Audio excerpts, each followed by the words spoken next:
teman-teman, selamat pagi untuk kita semua. Perkenalkan, nama saya Mariani Nora Elsi. Saya dari Universitas Sanata Dharma, jurusan Pendidikan Keagamaan Katolik. Di sini saya akan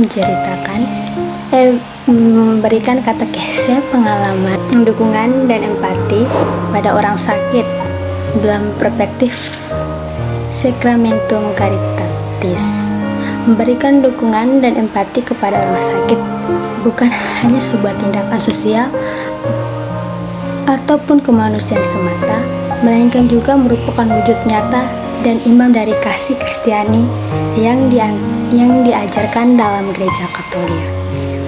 Pengalaman saya dalam menemani dan memberikan dukungan kepada orang sakit telah menjadi perjalanan spiritual yang mendalam, yang semakin saya pahami dan hayati melalui ajaran terkadang dalam dokumen Sacramentum Caritatis. Di sini makna dan dukungan dalam pelayanan kepada orang sakit. Empati adalah kemampuan untuk merasakan dan memahami apa yang dialami orang lain, terutama dalam situasi sulit seperti sakit. Dukungan yang saya berikan kepada orang yang sakit bukan hanya sekedar hadir secara fisik, tetapi juga hadir secara emosional dan spiritual. Saya belajar bahwa kehadiran yang penuh perhatian, mendengarkan dengan sepenuh hati, dan berikan penghiburan adalah bentuk kasih yang sangat dibutuhkan oleh mereka yang sedang menderita. Dalam pengalaman saya, seringkali orang sakit merasa terasing atau kesepian karena kondisi fisik mereka yang terbatas. Mereka membutuhkan seorang yang mendengarkan tanpa menghakimi, yang mau berbagi harapan dan doa, serta yang mau menemani mereka dalam pergumulan hidup.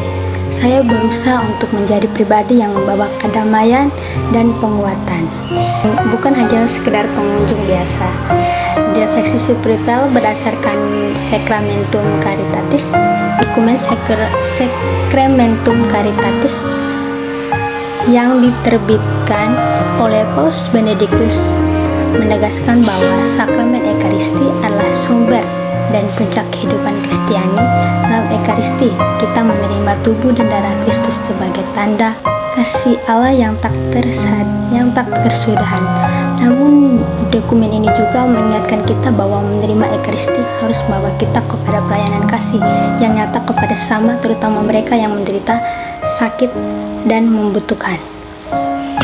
Paus Benedictus menulis bahwa Ekaristi menguatkan kita untuk menjadi saksi kasih Kristus di dunia ini. Hal ini saya rasakan secara pribadi ketika saya berinteraksi dengan seorang sakit melalui pelayanan saya.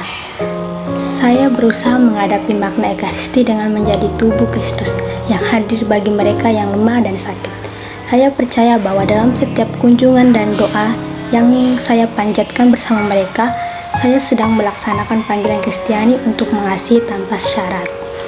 Pengalaman pribadi dalam memberikan dokumen dan empati, salah satu pengalaman yang sangat berkesan bagi saya adalah ketika saya mengunjung seorang bapak yang sedang menderita sakit, yang sedang menderita penyakit kronis di rumah sakit. Kondisinya membuatnya sering merasa putus asa dan kesepian. Pada kunjungan pertama, saya hanya duduk di samping dan mendengarkan cerita tanpa memberikan banyak nasihat. Saya menyadari bahwa kehadiran saya yang tulus sudah memberikan kekuatan baginya. Seiring waktu, saya mulai mengajak bapak tersebut berdoa bersama, membacakan ayat-ayat kitab suci yang menguatkan dan mengingatkan bahwa penderitaan bukanlah akhir dari segalanya, melainkan bagian dari perjalanan iman yang dapat membawa kita lebih dekat kepada Allah. Saya juga membantu menghubungkannya dengan pelayanan pastoral rumah sakit agar ia dapat menerima sakramen pengurapan orang sakit yang memberikan penghiburan dan kekuatan rohani. Pengalaman ini mengajarkan saya bahwa empati bukan hanya soal memahami rasa sakit fisik, tetapi juga merasakan luka hati dan pergumulan batin yang dialami orang sakit Dan saya belajar untuk tidak cepat memberikan solusi, melainkan hadir sebagai teman yang setia, mau berbagi beban dan harapan. Kasih dan pelajaran dalam konteks gereja Katolik, dalam Sakramentum Caritatis, Paus Benediktus menekankan bahwa kasih yang kita terima dalam Ekaristi harus menggerakkan kita untuk melayani dengan penuh belas kasih. Pelayanan kepada orang sakit adalah salah satu cara paling konkret untuk menghidupi ajaran ini.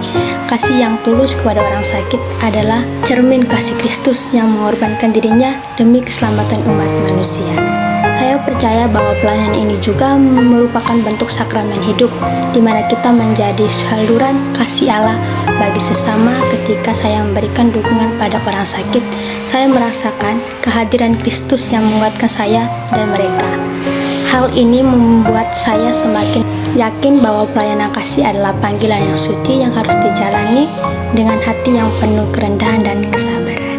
Tantangan dan pelajaran dalam berikan dokumen ini dan empati kepada orang sakit tidak selalu mudah.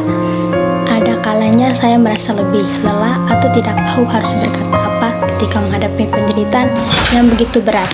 Namun saya belajar bahwa dalam kelemahan itulah saya harus semakin bergantung kepada Allah dan mempercayakan segala sesuatu kepadanya. Saya juga belajar pentingnya menjaga martabat orang sakit, menghormati kebebasan mereka dan tidak memaksakan kehendak. Memberikan dukungan dan empati kepada orang sakit telah menjadi perjalanan iman yang memperkaya hidup saya secara spiritual.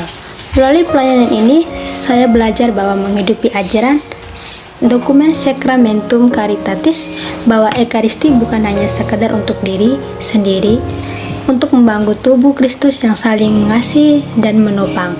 Saya percaya bahwa setiap tindakan kasih kecil kita lakukan bagi orang sakit adalah wujud nyata dari Allah yang hadir di tengah dunia. Semoga pengalaman ini menjadi inspirasi bagi kita semua untuk terus mengasihi dan melayani sesama dengan hati yang penuh belas kasih sebagaimana Kristus telah mengasihi kita. Terima kasih, berkat dalam.